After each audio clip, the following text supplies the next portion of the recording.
பரீட்சை எழுதும்போது அவங்களுக்கு எந்த மாடலில் கொஸ்டின் கேட்டிருக்காங்க, என்ன கொஸ்டினில் என்ன மாடலில் கொஸ்டின் கேட்டிருக்காங்கன்றது நமக்கு தெரியணும்.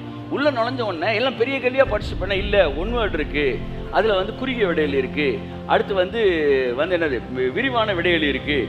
அப்போ அந்த பேட்டர்ன் தெரியணும் இல்லையா? அந்த பேட்டர்னை காட்டுறதுக்கு அவன் எப்படி வருவான், அதை எப்படி ஜெயிக்கணும் பாரு. என் குமாரன் 3 முறையும் சோதிக்கப்பட்டது, 3 முறையும் எழுதியிருக்கிறதே என்று சொல்லி எழுதப்பட்ட வார்த்தைக்கு நேராக தன் மனதை வைத்து ஜெயித்தார் என்று இன்றைக்கு உனக்கும் எனக்கும் ஒரு பெரிய பாடத்தை, வெற்றியின் ரகசியத்தை சொல்லிக் கொடுப்பதற்காக இயேசு அன்றைக்கு சோதனைக்குள் கடந்து சென்றார்.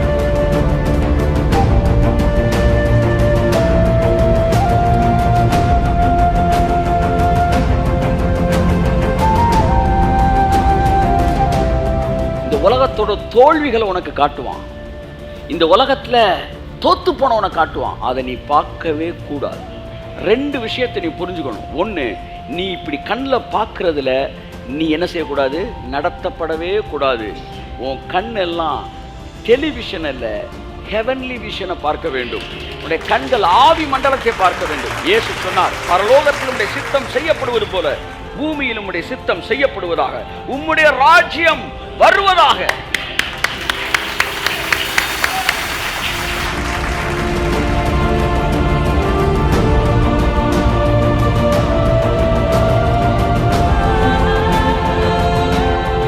நீங்க பார்க்கறதுல பெரிய டேஞ்சர் இருக்கு. ஆகவே நீங்க இங்க பார்க்கறது உங்க சப்கான்சியஸ்ல வைப்ரேட் பண்றதுக்குள்ள நீங்க ஆவி மண்டலத்துல நான் யாரு, தேவன் யாரு, எங்க அப்பா யாரு, நான் கிறிஸ்துவுக்குள்ள யாரா இருக்கிறேன், என் சரீரம் எப்பேற்பட்ட சரீரமா இருக்கு, எனக்குள்ள இப்ப கர்த்தருடைய வல்லமை எப்படி வேலை செய்து கொண்டு இருக்கிறது என்ற ஆவியிலே பார்த்து பார்த்து பார்த்து பழக ஆரம்பிக்கும் போது உங்கள் சரீரம் அதற்கேற்றார் போல ரெசிப்ரோகேட் பண்ணும்.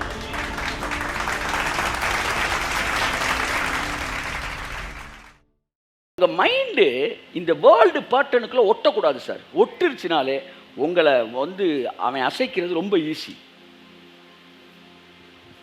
நான் ஒரு சிம்பிளான ஒரு மேட்ரு சொல்கிறேன், அதையே உங்களால் நம்ப முடியுதான்னு பாருங்கள். நீங்கள் ஒரு பரிசுத்தவான், இது எத்தனை பேரால் உங்களால் நம்ப முடியுது? இதையே நம்ப முடியல. இப்போ நீங்கள் பரிசுத்தவான்றதே உங்களுக்கு தெரியலையே, நம்ப முடியலையே. ஆனால் பைபிள் இவ்வளவு தெளிவாக சொல்லுது, உன் பாவத்துக்கான ஒட்டுமொத்த கிரயத்தை நான் கொடுத்துருக்குறேன், உன் பாவத்தை கான்சிக்வன்சஸ்லேருந்து விடுதலை ஆக்கியிருக்கிறேன். இவ்வளவு சொல்லியும் எவ்வளவு ஸ்ட்ராங்காக நீங்கள் பாவின்றதில் நிற்கிறீங்க பார்த்தீங்களா? எவ்வளோ அட்டமெண்ட்டாக இருக்கிறீங்க நீங்கள். இல்லை நான் ஒரு பாவி அப்படின்னு வாயை திறந்து சொல்லலை, ஆனால் ஆள் மனது அழுத்தமாய் சொல்லுகிறது. அதை சொல்கிறதுக்கு 4 பெரிய மனுஷன் வேறு வெளியே இருக்கிறான். அப்போ நீங்கள் யாரைத்தான் பின்பற்றிக்கிட்டு இருக்கீங்க? உங்களுக்கு காலாகாலமாக எதை கேட்டீங்களோ அதை பின்பற்றிக்கிட்டு இருக்கீங்க. உங்களுடைய நடவடிக்கையில் எதை பார்க்குறீங்களோ அதை பின்பற்றிக்கிட்டு இருக்கீங்க. ஆனால் வசனம் எதை சொல்லுதோ அதை நீங்கள் பின்பற்றவில்லை. You are following what you are doing. ஆஹா, எப்படி நீங்கள் உங்கள் கண்ணை வச்சு உங்களுடைய வாழ்க்கையில் நீங்கள் எதை செய்கிறீங்களோ, எதை செய்கிறத நீங்கள் பார்க்குறீங்களோ அதை வச்சு நீங்கள் யாரும் முடிவு பண்ணுறீங்க. திரும்ப திரும்ப பார்க்குறதுல நீங்கள் முடிவு எடுக்கிறீங்க. ஆனால் வேதம் சொல்லுகிற விசுவாசமானது நம்பப்படுகிற உறுதியும் காணப்படாதவைகளின் நிச்சயமாயிருக்கு. So what is faith which I don't see, believe on which I don't see. நான் பார்க்காதது தான் ஃபெய்த். திரும்ப திரும்ப நீ பார்க்கறதெல்லாம் பேசிக்கிட்டு இருக்கிற நீ.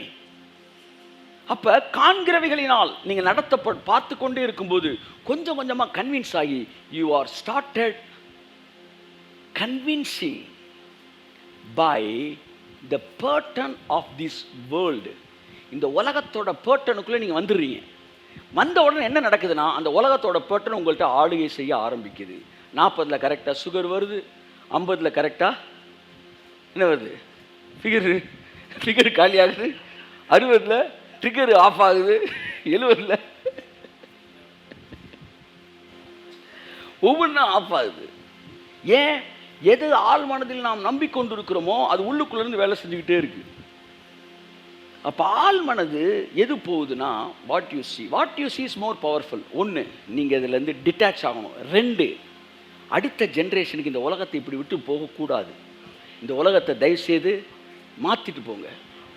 ஆமே. சிலர் போகும்போது வீட்டுக்கு வெளில கூட அடிக்காமல் போவாங்க பாருங்க. அப்படின்னா அடுத்த எக்கேடு கட்டு போட்டோம். அதைத்தான் இன்னைக்கு பெந்தேகோஸ்தே நமக்கு சொல்லி தருது. எஸ்கேப்னு நீ சொல்லி ஒரு 500 வருஷம் 1000 வருஷம் ஆச்சு ரேப்சரை பற்றி பேசி. அடுத்த வருஷமே நீங்கள் காலியாகி ரேப்சர் ஆகி போயிருந்தால் பரவாயில்ல. எஸ்கேப்னு சொல்லி 500 வருஷமாக உலகத்தை விட்டுட்டு போயிருக்கீங்க. 500 வருஷம் இந்த உலகம் இருக்க போதுன்னு உனக்கு தெரிஞ்சிருந்தா இந்த உலகத்தை அழகாக்கிட்டு போயிருக்கலாமடா. எது நாளைக்கு வரப்போறாரு, நாளை கழிச்சு வரப்போறாரு அப்படின்னு சொல்லிட்டு இந்த உலகத்துக்கு வெளில கூட அடிக்காம விட்டுட்டு போயிட்டார். வரமாட்டாரு. அவர் வந்தாருன்னா ஒரே ஒரு காரணத்துக்கு வருவார், இந்த பூமியில் தன்னுடைய ராஜ்யத்தை நிறுவுவதற்காக, அல்லது நிறுவப்பட்ட ராஜ்யத்தை ஓப்பன் பண்றதுக்கு தான் அவர் வருவார். ஆமென். ஏனென்றால் நீதிமான்கள் பூமியை சுதந்திரிப்பார்கள், சாந்த குணமுள்ளவர்கள் பூமியை சுதந்திரிப்பார்கள், துன்மார்க்கர் பூமியில் இராதபடி அறுப்புண்டு போவார்கள். ஸோ நான் என்ன சொல்ல வரேன்னா, இந்த உலகத்தில் இந்த பேட்டனை விடாதீங்க. போன ஜென்ரேஷன் எல்லாம் இந்த உலகத்தில் விட்டுட்டு போனனால நமக்கு அதை காட்டி காட்டி பயமுறுத்திக்கிட்டே இருக்கான் பிசாஸ். போனா ஒரு ஹாஸ்பிட்டல் எல்லாம் காலி பண்ணிட்டு, வியாதியை காலி பண்ணிட்டு போயிருக்கலாம்ல, இல்லை வறுமையை காலி பண்ணிட்டு போயிருக்கலாம்ல. ஏதோ தேவ கிருபை, போன ஜென்ரேஷனுக்காரன் எந்திரிச்சு வந்து அப்படி வறுமையை ஃபுல்லாக இப்போ காலி பண்ணிட்டு இருக்கான். இன்னும் கொஞ்சம் காலம்தான். அதுக்கப்புறம் தேவ பிள்ளைகளில் நீங்கள் வறுமையானவனை தேடியே பார்த்தாலும் கிடைக்க மாட்டாங்க.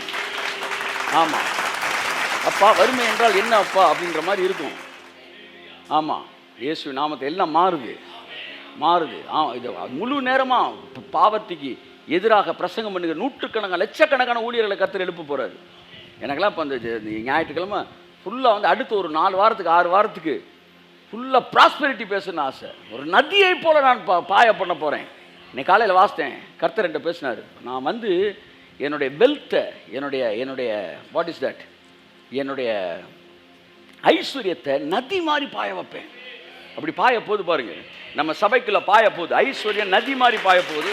நம்ம வாழ்க்கையில் நதி மாதிரி பாய போகுது ஐஸ்வர்யம். ஆமா, நம்ம நாட்டில் நதி மாதிரி பாய போகுது. எழுதி வச்சுக்க, உங்களில் ஒரு தீர்க்கதரிசி இருந்தான் என்பதை அன்றைக்கு நீங்கள் புரிந்து கொள்வீர்கள் இயேசு நாமத்தில். ஆனா ஒரு விஷயமாவே இருக்காது, கோடிகள் ஒரு விஷயமாவே இருக்காது.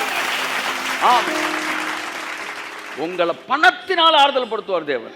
அதுக்கு அடுத்த வசனம் தான் வருது, ஒரு தாய் தேற்றுவது போல நான் உன்னை தேற்றுவேன், என் துக்கம் எல்லாம் மறக்க பண்ணினார். எது 2 குழந்தை பிறந்ததா? குழந்தை பிறந்து குடிசை வீட்டில் இருந்தால் அந்த வார்த்தை எப்ராஹிம் மனாசேன் பேர் வச்சிருக்க மாட்டான். அவன் அரண்மனையில் இருந்தான். சொன்னான், இங்க வா, நாடு ஃபுல்லாக நான் அடிமையாக தெரிஞ்சேன்டா, இன்னைக்கு எனக்கு செல்வத்தை கொட்டி கொடுத்து என் தகப்பன் விட்டு துக்கம் எல்லாவற்றையும் மறக்க பண்ணினார். எனக்கு ஒரு சைக்கிள் வாங்கி தரலன்னு ஒரு வருத்தம் எனக்கு இருந்துச்சு, எங்கள் அப்பா எனக்கு வாங்கி தரலன்னு. அந்த வருத்தத்தை எப்படி மறக்க பண்ணாரு? நான் ஒரு காரில் உட்காந்து போகும்போது, விட்றா இந்த அப்பா சைக்கிள் இருந்தா உங்கள் அப்பா நான் இதை வாங்கி கொடுத்துருக்கேன்டா சொன்னப்ப எனக்கு அந்த வருத்தம் மறக்குது. என் அன்புக்குரியவர்களே, ஆகவே உங்களை இன்னும் கொஞ்ச நாளில் உங்களை கன்சோல் பண்ண போகிறாரு. நான் ஒரு ப்ராஃபஸியாக சொல்கிறேன் இந்த வார்த்தையை. இவ்வளோ நேரம் ப்ரொஃபட்டிக் டீச் பண்ணி இப்போ டைரக்ட் ப்ராஃபஸி சொல்கிறேன். கொஞ்ச நாளில் உங்கள் துக்கத்தை எல்லாம் மறக்க வைக்க போகிறாரு. எப்படி தெரியுமா?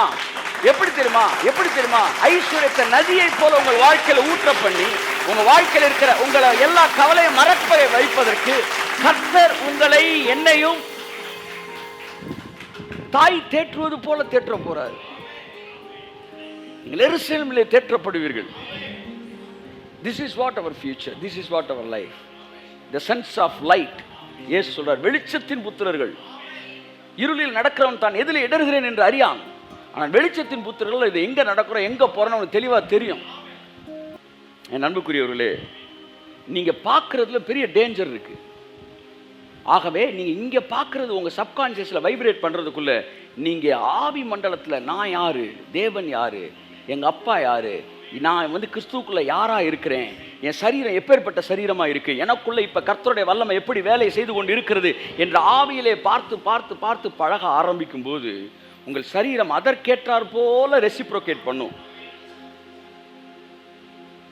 நான் ஒன்று சொல்லவா, மற்றவனை பற்றி பேசும்போது மட்டும் மாம்சத்தை காதை யூஸ் பண்ணிட்டு எனக்கு மட்டும் ஆவிக்குரிய காதை யூஸ் பண்ணணும்னு நினைக்கும்போது அங்கே தான் திணற.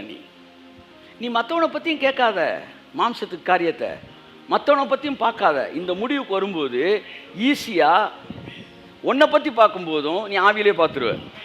நீ விவரமாக உன்னை மட்டும் ஆவியில் பார்த்துட்டு அடுத்தவனை மாம்சத்தை பார்க்க நினைக்கிற பற்றி, அதுதான் சில தோசைக்கல்ல சப்பாத்தி சுட்டா என்ன வராது?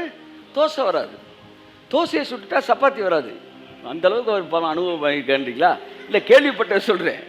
நம்ம சப்பாத்தி சுட்டதில்லை, தோசையை சுட்டதில்லை, ஏதோ சொல்கிறாங்க. அப்போ நான் என்ன சொல்கிறேன், மற்றவனை நீ மாம்சத்தில் பார்த்துட்டினா ஒன்றை நீ ஆவியில் பார்க்க முடியாது. ஏன்னா நீ சப்பாத்தியை சுட்டுட்ட, நீ ஒன்றை பார்க்கும்போது அப்படி தான் பார்ப்ப.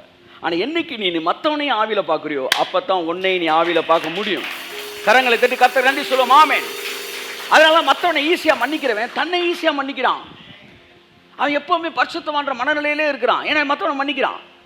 ஆனால் மற்றவனை மன்னிக்க முடியாதவர்கள் தங்களை மன்னிக்க முடியாது. வெளியில சொல்லிக்கலாம், ஆனால் மன்னிக்க முடியாது. எழுதி கொடுக்குறேன், மற்றவனை மன்னிக்காதவன் குற்ற உணர்ச்சிலாம் செத்து போவான். அதற்கு துணை செய்கிற அத்தனை பேர் அப்படிதான் சாக போறாங்க. அவர்கள் வாழ்க்கையில் விழுந்து போனால் எந்திரிக்கவே முடியாது. ஆனால் மற்றவர்களை மன்னிக்கிறவர்கள், நல்லா பார்த்துட்டேன், மற்றவரை மன்னிக்காதவன் ஒரே ஒரு தடவை தான் விழுவான், எந்திரிக்க மாட்டான். சாகிற வரைக்கும் எந்திரிக்க மாட்டான். சாகிற வரைக்கும் எந்திரிக்க மாட்டான் சார், எந்திரிக்க முடியாது சார். ஆனால் மற்றவனை மன்னிக்கிறவன் 100 தடவை விழுவான், 100 தடவை எந்திரிச்சிடும்.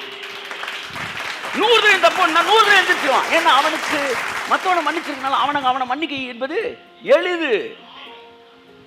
அதனால தான் சொல்றேன், நீ மன்னித்து பழகுங்கள். நீங்கள் வந்து you should not be led by what you are seeing.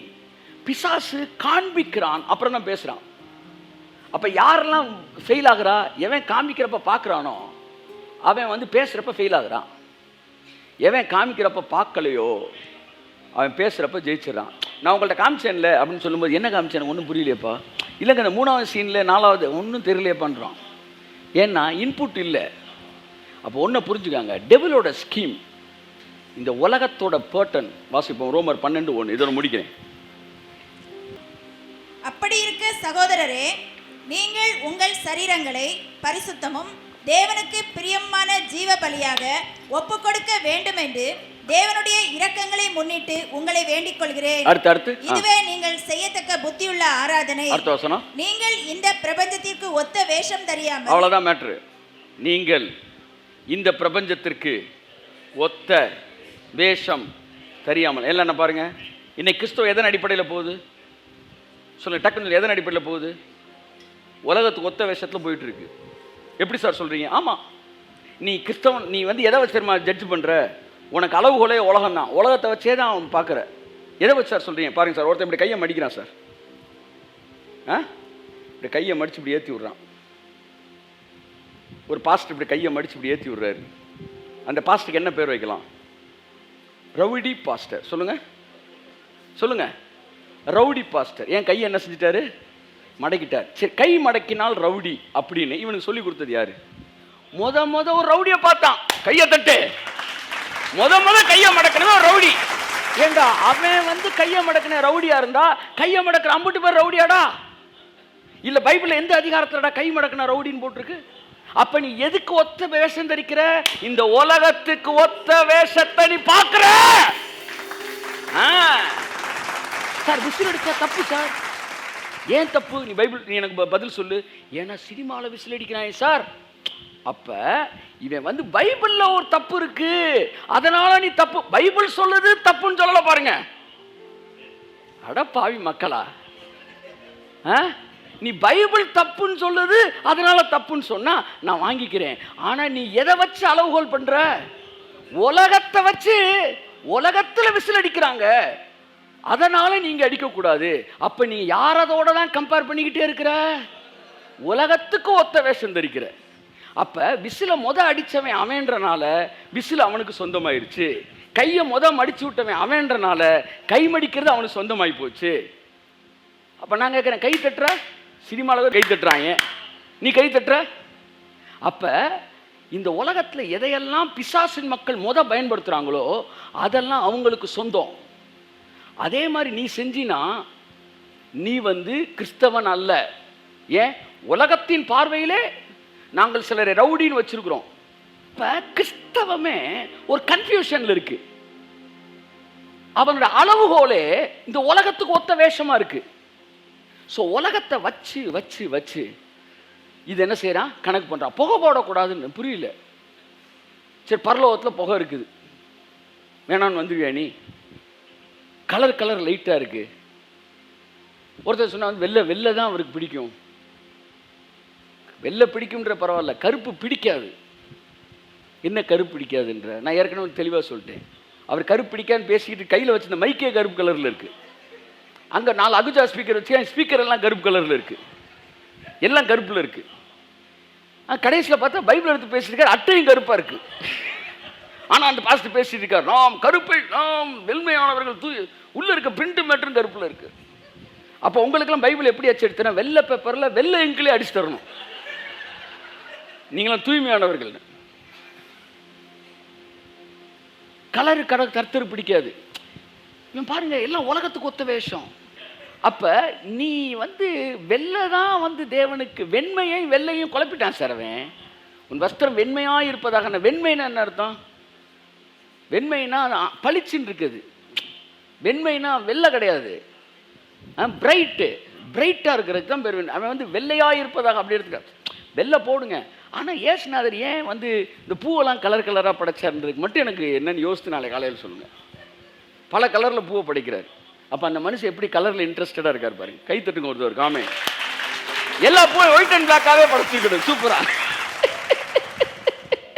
உன்னை விட்டுருந்தா அப்படி தாண்டா படைச்சிருப்படி. ஆனால் ஓம் பேச்செல்லாம் கேட்காம அவர் கலர் கலராக படைச்சார். பூவவே கலர் கலராக படைச்சார்னா உங்கள் ட்ரெஸ் எல்லாம் கலர் கலராக இருக்குன்னு விரும்புகிறாரு. ஆனால் கிறிஸ்தவம், மதவாதிகளின் கிறிஸ்தவம் உலகத்துக்கு ஒத்த வேஷம் தரிக்கிறது. இன்னைக்கு அவனுக்கு டான்ஸ் பண்ணக்கூடாது ஒரு அதிகாரி சொல்றாரு. அவர் சொல்றாரு, அவன் டான்ஸ் பண்றவங்க இல்லைங்க. ஏப்பா, அவரோட பெரிய அதிகாரி ஒருத்தர் இருக்கார். அவர் சொன்ன அவர் சொல்லிட்டு அடிக்கணும். அவர் கேட்குறாரு, அவர் என்னமா பிரசங்கம் பண்ணிட்டு இருக்கிறாரு. அவங்க கீழே இருக்க ஒரு இன்னொரு மேடம் ஃபாலோ பண்ணுறாங்க. அப்போ அவங்க சொல்லியிருக்காங்க, நேற்று மெசேஜ் கேட்டீங்கன்னா நீ ஃபாலோ பண்ணுறியாமா, நானும் அதை ஃபாலோ பண்ணுறேம்மான் இருக்கார். ஒரு பெரிய தமிழ்நாட்டு பெரிய அதிகாரி.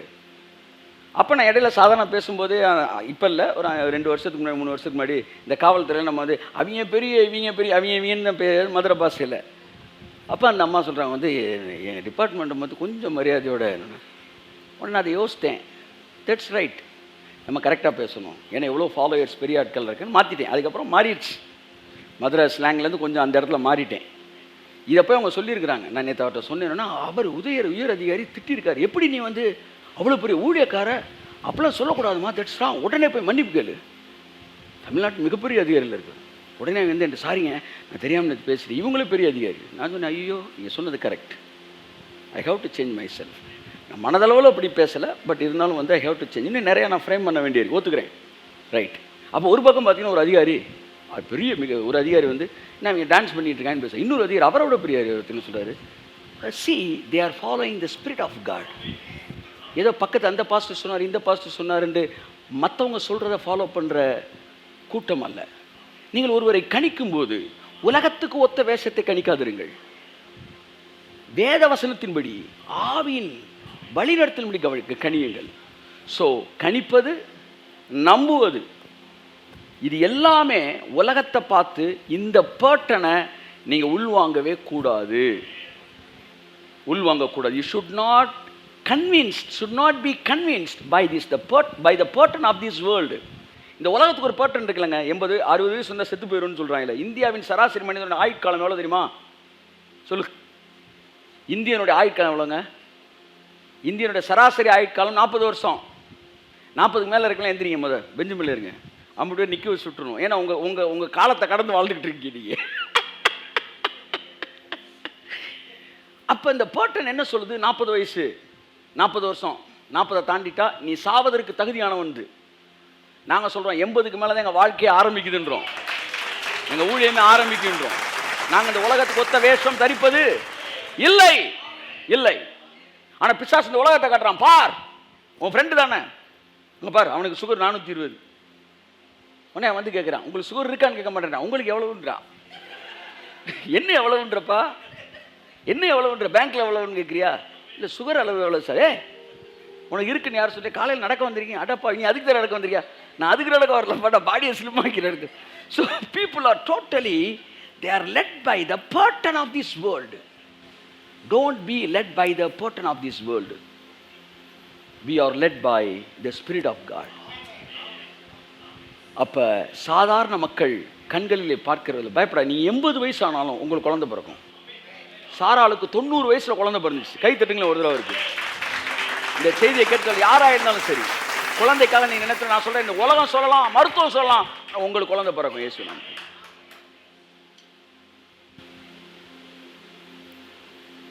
கொஞ்ச நாள் கழிச்சு இந்த மாதிரி சாட்சிகள் உலகத்தில் பெருகிருச்சுன்னா நம்ம மக்களுக்கு விசுவாசிப்பது எளிதாக இருக்கும். கிணத்துகைன்ற ஒரு சாட்சி, மருத்துவ ஹாஸ்பிட்டலுக்கே போகல அந்த 50 வருஷம் சொன்னேன், ஒரு மருந்து சாப்பிடுன்னு சொன்ன அந்த சாட்சி என் லைஃப்பில் மிகப்பெரிய ஒரு அதிர்வை ஏற்படுத்தியது. அதான் இயேசு சொன்னார், நீங்கள் இந்த உலகத்திலே எனக்கு சாட்சிகளாக இருங்கள்னார். நீங்கள் சாட்சி ஆயிட்டீங்கன்னா பிசாசு உன்னை காட்டும்போது பரிசுத்தவினர் உங்களை காட்டுவார். காட்டி தம் பிள்ளைகள் இங்கே இவனை பாரு, இதோ கர்த்தருக்கு பயப்படுகிற மனுஷன் இவ்விதமாய் ஆசீர்வதிக்கப்படுவான். கண்ணை திறந்து பார், இதோ பார், ஜஸ்டின பார், அவன் வாழ்க்கையை பாரு, வயசை பாரு, ஆரோக்கியத்தை பாரு, ஐஸ்வர்யத்தை பார். கர்த்தருக்கு பயப்படுகிற மனுஷன் இவ்விதமாய் ஆசீர்வதிக்கப்படுவான் என்று உன்னை என்னை காட்டுவதற்கு ஒரு சாட்சியாக கர்த்தர் ஏற்படுத்துவார். இந்த உலகம் பாசிட்டிவான சாட்சிகளால் நிரப்பப்படட்டும். இந்த உலகத்தை இப்படி விட்டுட்டு போகாதீங்க, மாத்துங்க. நீங்க பேச பேச பேச இந்த உலகம் மாறும், சூழ்நிலை மாறும், எல்லாம் மாறும். அடுத்த ஜெனரேஷனுக்கு பிசாசு காமிச்சு பேசுறதுக்கு ஒண்ணுமே இருக்காது. கையை தட்டி கர்த்தர் நன்றி சொல்லுவோம்.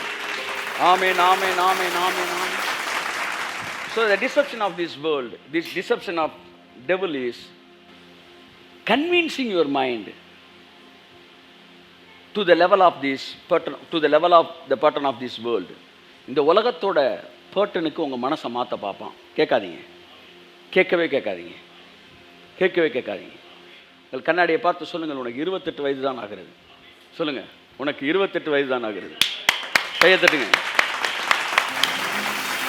நீ இந்த உலகத்துக்கு வந்து 30 வருடம் ஆகிவிட்டது, ஆனால் உனக்கு 28 வயது ஆகிறது. இது எப்படி இருக்கு? ஆமென்.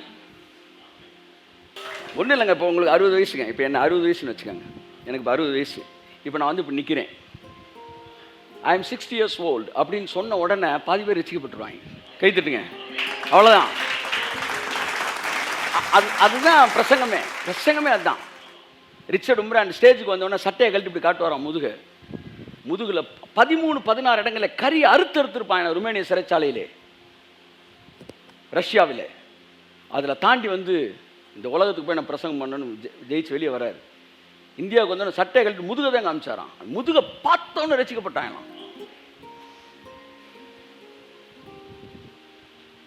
நீங்க சட்டையை கலட்டாமலே ரசிக்கப்படணும்.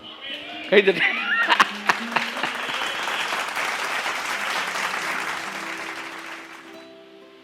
நம்ம நிறைய சாதிக்க வேண்டியிருக்கு, இல்லைன்னு நான் சொல்லலை. ஆனால் இன்னைக்கும் புறஜாதிகள் என் கூட டீல் பண்ண தொடங்கும் போது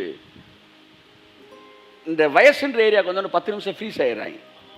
இல்லை நம்ம வந்து போயிட்டு வளர்ந்துக்கிட்டு தான் இருக்கோம். நம்ம ரொம்ப சின்ன லெவலில் தான் இருக்கிறோம், வளர்கிறோம், அதெல்லாம் ஒத்துக்கிறேன். பட் இதுவே இவ்வளோ தாக்கத்தை ஏற்படுத்துது. ஒரு பேங்க் மேனேஜராக இருக்கட்டும், யாராக இருக்கட்டும், லோன் எல்லாம் மறந்துடுறாங்க. கொண்டா சார் லோன் அது அப்புறம் பேசுவோம் சார், உங்கள் வயசு திரும்ப சொல்லுங்கள் சார், நான் எழுதணும் சார், ஃபில்அப் பண்ணு சார், 40 எழுதுங்க சார் விளையாடாங்க சார்.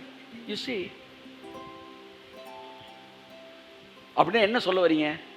புறஜாதிகளை நீங்கள் சீக்கிரமாய் மனம் திரும்புதலுக்குள்ளே கொண்டு வரலாம்.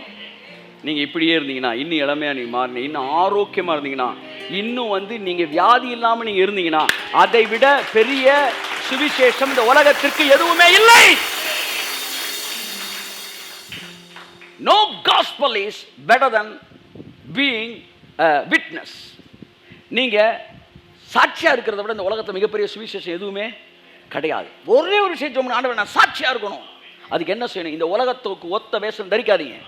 உலகத்தை பேட்டனை பார்த்து நீ கெட்டவன் சொல்லாத. உலகத்தில் இப்படி இருக்கிறான்றக்காண்டி நீ உன்னை நல்லவன் சொல்லாத. அதை வச்சு உன்னை கணக்கிடாத. வேத வசனத்தின்படி ஆவியின் வழிநடத்தல்படி உன்னை நீ கணக்கிட பழகுவாயானால். ஆமென். நீ சொன்ன பார்த்தீங்களா, உலகம் எவ்வளோ மோசமாக, சபை எப்படி மோசமாக இருக்கு பாருங்க. கையை மடக்கிறது எதை வச்சு கணக்கு பண்ணுறான் பாருங்க, விசில் அடிக்கிறது எதை வச்சு கணக்கு பண்ணுறாங்க பாருங்க. இது எல்லாம் இவங்க சினிமா தேட்டரில் உட்காந்துருந்தப்ப இது துன்மார்க்கத்தை பார்த்தது, அது உங்கள் மனசில் பதிஞ்சிருந்தனால அவன் செஞ்சனால இவனும் செய்யக்கூடாது. அப்படிதான் வரான். பைபிள் சொல்லுது அப்படின்னு யாரும் பேச கிடையாது. ஸோ நீங்கள் உங்கள் பிதாக்களை பொழிகிறாதீங்க, நாம் அந்த பிதாக்களை பொழிகிறாதீங்க. அது மட்டுமல்ல, வெறும் இந்த திருச்சபை விஷயம் சம்பந்தப்பட்டது மட்டுமல்ல, ஆரோக்கியம், ஐஸ்வர்யம், நீடிய வாழ்வு, சமாதானம், சந்தோஷம், குடும்பம், இவைகள் எல்லாவற்றிலும் இந்த உலகத்துக்கு ஒத்த வேஷம் நீங்கள் தெரியாதிருங்கள்.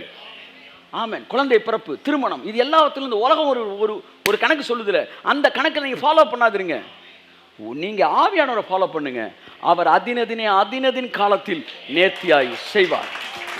ஆமென், ஆமாம். ஓகே, இந்த நாள் உங்களுக்கு நலமாக இருந்திருக்கும். நீங்கள் எப்போ பதறீங்க?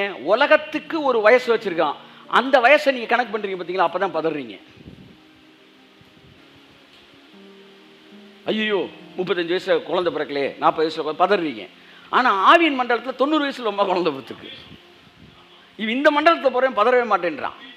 அவன் க்ளீனாக வந்து எல்லா காரியங்களும் நடக்குது. கர்த்தர் நல்லவர். So don't gaze your eyes or fix your eyes on the pattern of this world. Connect yourself with the pattern of the heaven. So ஆவி மண்டலத்தில் இணைந்திருங்கள். இந்த உலகத்தோடு உங்கள் கண்ணை வைக்காதீங்க. பிசாசு உங்களை காலி பண்ணுறதுக்கு கூட்டு போய் காண்பிப்பான். மார்ச்சுவரியை காமிப்பான், பெட்டை காமிப்பான், ஐசியூவை காமிப்பான். உனக்கு இப்படி நடக்கும். அந்த ஊழியக்காரன் செத்தான், இந்த ஊழியக்காரன் நினச்சி அவனுக்கு நினச்சி உனக்கு நடக்கும். நீங்கள் சொல்லுங்கள், அங்கே நடக்கும், இங்கே நடக்கும், அங்கே நடக்கும். ஆனால் எனக்கு நடக்காது. ஆமென். பக்கத்தில் 1000 பேர், வலது பக்கத்தில் 10000 பேர் விழுந்தாலும் அது என்னை அணுகாது. நாங்கள் இந்த உலகத்துக்கு ஒத்த வேஷம் தரிப்பது இல்லை.